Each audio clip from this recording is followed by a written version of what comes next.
once you cross the end zone? I still don't know what just happened. I really don't. Yes. All I can say is give it to God, because without him, nothing is possible, and I wouldn't be here. So, damn, that feel good.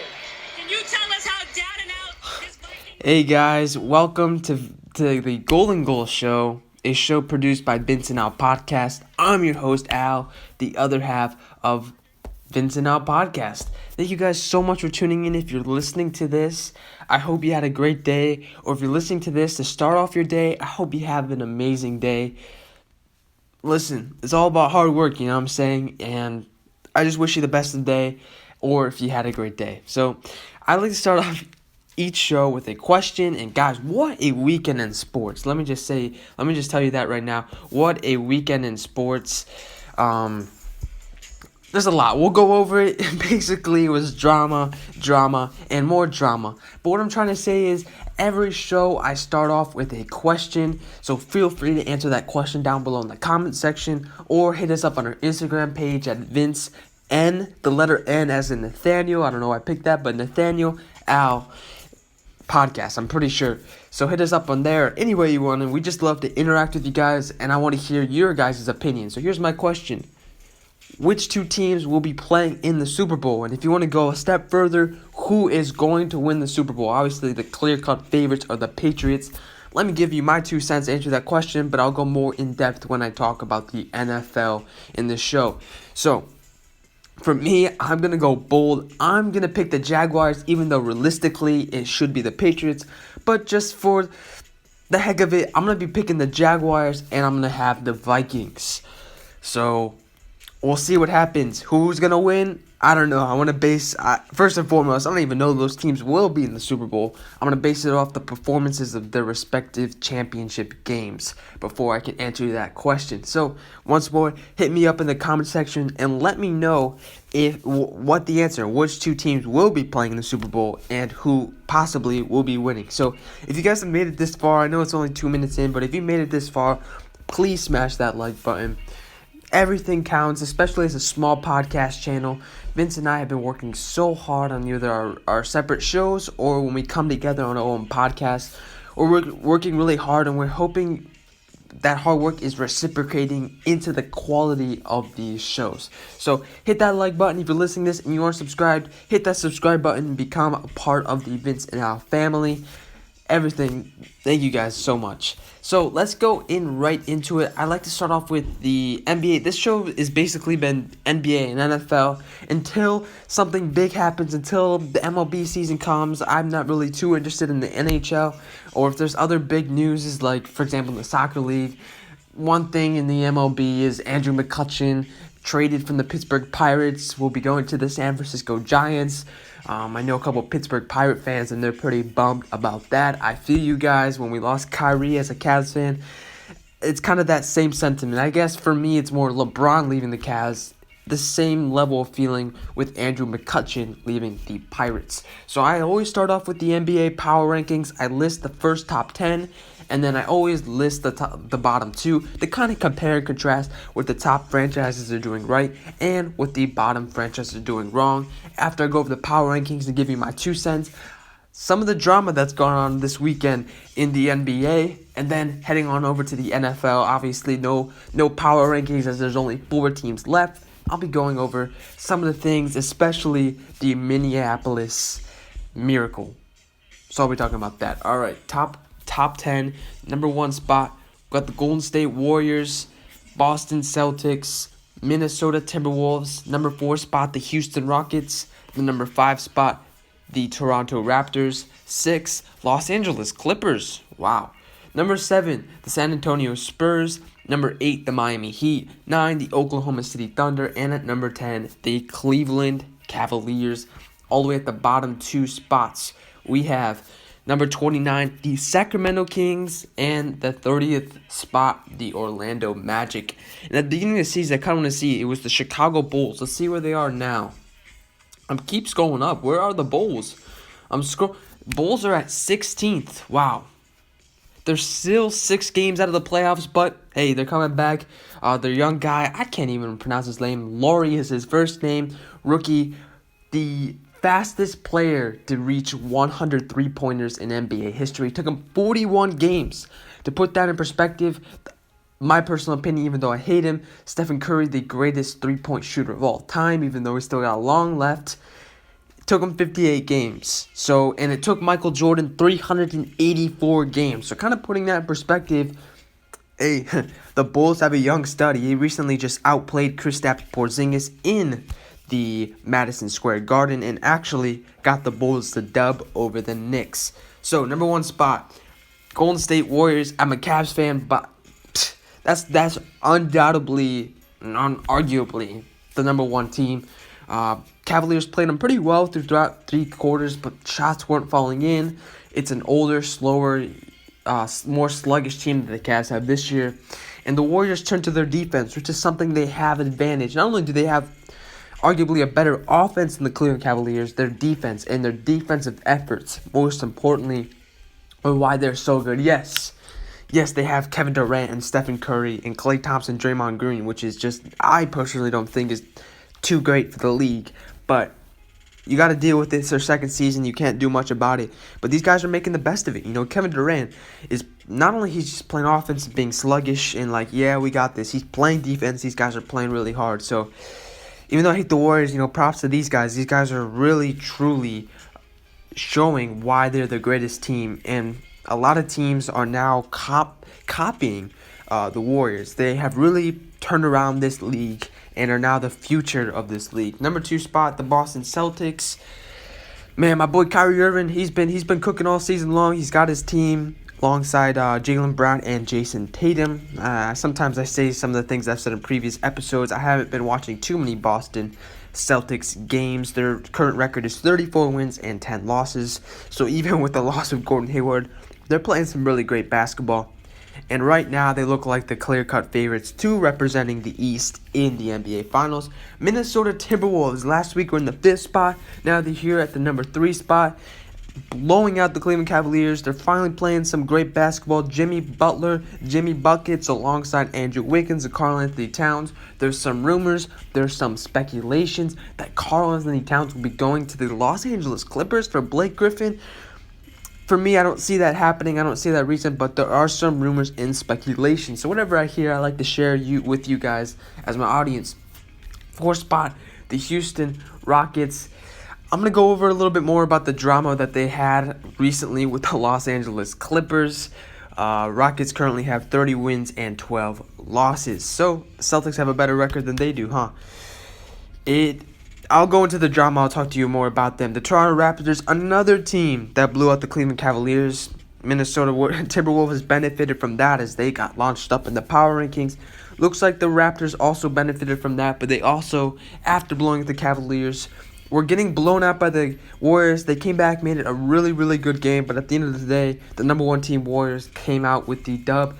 At the 6th spot, the Los Angeles Clippers, they have 22 wins, 21 losses. Why they hit the number 6 spot, I don't know, but recently they've been playing some pretty good basketball. Lou Williams dropping 50 points on the Golden State Warriors. Let me say that one more time. 50 points on the Golden State Warriors. He's making a case for 6th man of the year. And then last night, if you're listening to this today, this was uploaded, or a couple days ago if you're listening to this a couple days late, the Clippers beat the Houston Rockets in the Staples Center. And once more, I'll go over about some of that drama that went on during and after that game. The Spurs, they're such a boring team for me. Last week they were in the 6th spot, now they're in the 7th spot. So they had about an even average week this season. I don't know, for me, the Spurs are just a little boring for me. But they always make it a good playoff series with whoever they're playing.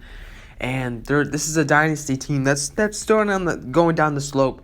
Will LaMarcus Aldridge end up in another jersey at before the trade deadline? Will he end up in another jersey in the summer? Who knows? He actually was the first player in Greg Popovich's coaching career. I'm proud I said that really well. To request a trade, but obviously this happened last summer, and obviously he's still in a Spurs jersey, so Greg worked his Popovich magic. Miami Heat, here at the 8th spot. Last week they were also at the 8th spot. They are currently on an insane winning streak. I think they're at like 11 or 12 unless they just lost. No, they just lost to the Bulls. But they're playing some good basketball. I think they're either in the 3rd or 4th or 5th seed in the East, which has been pretty strong this season in terms of records. Star-wise and superpower-wise, it's the West over the East. But record-wise, the East doing some good basketball, and they have a lot of young stars up and coming. Looks like the Oklahoma City Thunder are starting to get their case. They're starting to put it together. They kind of remind me when LeBron James first came to the Cavaliers in his second stint in 2014. I remember this because I'm a Cavs fan. At one point, they were at 19 wins and 20 losses. They were able to turn around with a couple of trades. That's something else I will be talking about the Cavaliers.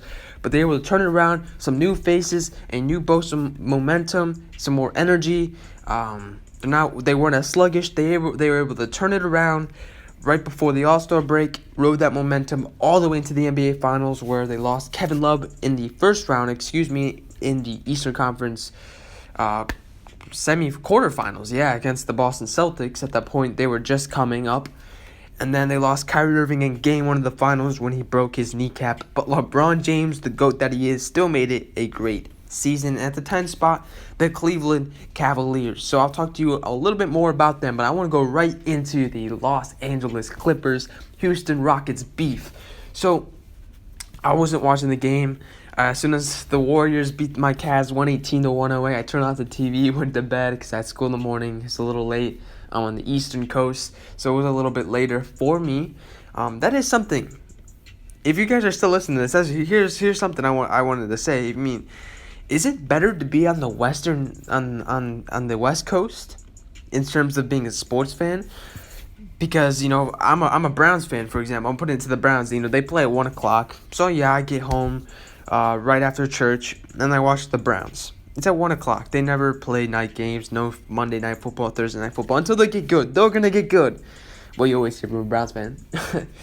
But anyway, they always play at 1:00. Obviously, if you're on the West Coast, they're playing at 10 a.m., I think, is 3 hours back. I don't feel like doing the math, but I'm pretty sure it's 10 a.m. I mean, the cool thing is you get to wake up and watch football. The Browns actually played in London this season, and I thought it was really cool that my Cleveland Browns were playing at 10 a.m. They're playing the Vikings, who are now going to be representing the NFC in the Super Bowl. How crazy that is. But what are your thoughts? In terms of the NBA, I feel like it's a way better situation in the West Coast, especially as a student, a school student, high school student. I'm coming home, and I got to wait all night until my Cavaliers play, or into a marquee matchup. Say the Warriors are playing the Thunder. That's the West Coast. The game's at 10 o'clock for me. Like, if it's a school night, that's a bummer. I remember when Kobe Bryant had his retirement game, and on the same night, the Golden State Warriors were looking to make history, to go 73-9 to beat the record. So at that point, I was still a little bit younger, so I never stayed up until 12. Now I do, but at that point, I was like, man, I gotta get a 3-hour nap in. I'm a little crazy, but anyway, I got my 3-hour nap and I stayed up until 12, and then I went to school the next day. I was a little groggy, but I had to watch Kobe's last game. He dropped 60, so he gave me, and then I watched the Warriors make history. So that was a pretty cool night. I'm not only a Cavs fan, I'm an NBA fan. Obviously, I've spent about 10 minutes talking about the NBA. Kind of got off topic. With the Clippers, wow, I went really off topic. With the Clippers and with the Rockets, there were some feuds during the game, and Blake Griffin had some. I'll put it first. Blake Griffin had some beef with Chris Paul after he complained after a foul, and then he had some beef with Trevor Ariza, and obviously Blake Griffin said that Trevor Ariza said to him that, yo, bro, are you still coming to my birthday party? And then Blake Griffin said, yeah, I'll try. Obviously, that's not what they said. He just changed their, obviously, smack talking on the court, because that's what you do. But afterwards, Gerald Green, Chris Paul, James Harden, and Trevor Ariza all went to the Clippers. They took some back passes throughout the Staples Center, because, Chris Paul knows his way through that arena. With his homecoming, obviously, was that game. Clippers were able to spoil it. Good job, Clippers, in this instance. knew his way through the arena, and apparently were waiting outside, waiting for they have some beef. They had some things that they wanted to say, and security were able to escort them. So that was major news that happened this morning that I heard about. And then Clint Capella, a member also of the Houston Rockets, apparently knocked on the front door of the Clippers locker room. A Clippers personnel was able to open the door. Yo, you're not on my team. You're Clint Capella. You're part of the Rockets. I heard you want some beef. He closes the door, able to avoid it. But it's going to be fun next time these guys play. Let me just tell you that. Next time the Rockets and, Clippers play, man, if I were ESPN or TNT, I would put that on national. I would make that a national televised game because, man, will there be some beef. That was really nice. It's like kind of the same thing as the Wizards and Celtics beef last season where, like, the Celtics came in with black, wearing black for the funeral. So they made things really interesting. So I had to pause it. Had a little discrepancy. If you heard, there was like some noise upstairs. I had to settle that. Anyway, the life of a small podcasting channel. Once more, if you made it this far, thank you. I appreciate it so much. All right, let's head on over. Actually, no, there's a couple more things. Sorry, I kind of lost my train of thought. I had a couple things checklisted that I needed to talk about. As far as the Cavaliers and the Warriors, whatever. I wanted to talk about, I just read, Bleacher Report just came out with an article, and some inside sources, NBA insiders, said the Cavaliers will be making a trade before the deadline. Like, it's going to happen. We don't know the caliber, if it's going to be a Tristan Thompson, DeAndre Jordan swap with obviously a couple other players here and there. Then awesome. Or if it's like when the Cavaliers acquired Timofey Mozgov. Some of those small game changers can impact when the Cavaliers acquired Kyle Korver. So they said at least one trade will be, at least one. So it looks like a couple moves will be made. Will they be firing Tyronn Lue? I just don't really like Tyronn. His style, his defense, how a lot of ISO plays. I need a coach, especially when you got LeBron James and you need a coach that steps it up. But I don't know. This is LeBron James' season. The Cavaliers are trying to keep him here. Right now, they're making a horrible pitch. So they got to make a couple of trades. I love this. As much as I like Tristan Thompson, I'd like to see him out of here. He's just been... We were on a good roll, and then when he came back from injury, he damaged us. And it's the same thing at the beginning of the season. We weren't doing too hot. Tristan got hurt. We went on a roll, and he came back. Isaiah Thomas is coming back in. I'd like to see him in the Cavaliers jersey. But I'm open to any trade right now. Anything that will make my Cavaliers at least watchable, and even better, a championship contender. One more beef thing that the NBA right now has been giving me so much beef that I get to cover for you guys. Kyle Lowry. Actually, this goes back to when the Celtics were playing the Sixers in the London game, and Ben Simmons fouled Marcus Smart. Marcus Smart came out and they started pushing, and there was some altercation. Well, Ben Simmons once more with some more altercations. This time with Kyle Lowry. Both of them were ejected, and it was shown during a televised game. Ben Simmons apparently mouthing out, "Meet me in the locker room," directed towards Kyle Lowry. Kyle Lowry's, all right, I'll be there. And then afterwards, Kyle Lowry said, and today he said, "Let me just say this, I was waiting for him backstage," or you know what I'm saying, by the locker rooms. Ben Simmons didn't come out. So that beef is going to continue with Ben Simmons and Kyle Lowry. And usually when both teams have their own players that have beef, usually both teams start having beef. So Ben Simmons is having beef not only with the Raptors and Kyle Lowry, but with the Celtics and Marcus Smart. Let's head on over to the NBA. I covered a lot with the NFL. The 4 teams remaining: the New England Patriots versus the Jacksonville Jaguars in the AFC Championship game, title game, you know what I mean. And the Minnesota Vikings playing the Philadelphia Eagles in the NFC Championship /and/or title game. So my predictions, I already told you them. Bold move. Jaguars representing the AFC, the Vikings representing the NFC. Obviously, realistically, it's the Patriots, but sometimes it's fun to pick. And I actually see at least Jacksonville making it a very close game. They have an exceptional defense. Let's see how they do it against such a high-powered offense. Tom Brady has he has probably the most power of any quarterback, and his ability to read defenses. And not only the offensive coordinator is getting a lot of looks as a head coach position. I wish my Browns could pick him up, but yep, we're keeping and sticking with Hugh Jackson, which makes absolutely no sense because he has a cumulative record of 1-31. Love how I'm able to turn everything back into Browns, Cavs. And I haven't really talked too much about the Indians, but I think they're going to make a big trade, so I'll be talking about them soon. And stay tuned also with the trade deadline. It's going to be very, very, very interested in terms of the NBA. What moves will the Cavaliers be playing? Which players will be in different jerseys by the time the deadline hits? I love All-Star Weekend. There's always so much drama going on there. Like I said, realistically, it's the Patriots. I want to pick the Jaguars. Let's not talk about that. Right now, I want to be talking about the Minneapolis Miracle. At the beginning of this show, I replayed the interview that Stephon Diggs had just after his immaculate, insane touchdown.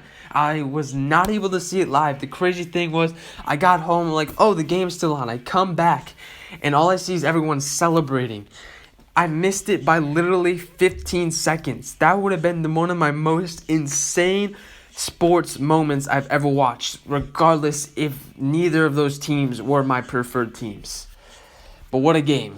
What a game, and what a weekend, honestly. I was able to watch the Steelers-Jaguars, and that was such a great game. Such a great game. Back and forth, the Jaguars jump up to a 21-0 lead, the Steelers were able to make it a very close game, make it a very good game. At the end of the day, the Jaguars prevailed. Jaguars looked very impressive, and that's why I have them in the Super Bowl. They looked very impressive. And the Steelers, I think they came in saying, you know what, we got this. This is our game. I knew they blew us out 30-9 in Week 5. I know as Ben, I threw 5 interceptions, but this should be a dub. That should be a learning lesson, obviously. Not only that the Steelers can pull from, but just us as people can pull from, regardless of the circumstance. So, man, the Vikings. Sometimes when something crazy like that happens, you can look at it as two ways. Oh, they used up all their luck, or, man, these guys are lucky. They have to win the Super Bowl this year. Listen, they're playing the Philadelphia Eagles, and what I saw between the Eagles and the Falcons game was, Matt Ryan is a pretty good football player. I wasn't too impressed by either team. Obviously, the Eagles prevailed, but I just wasn't impressed. They put up 15 points.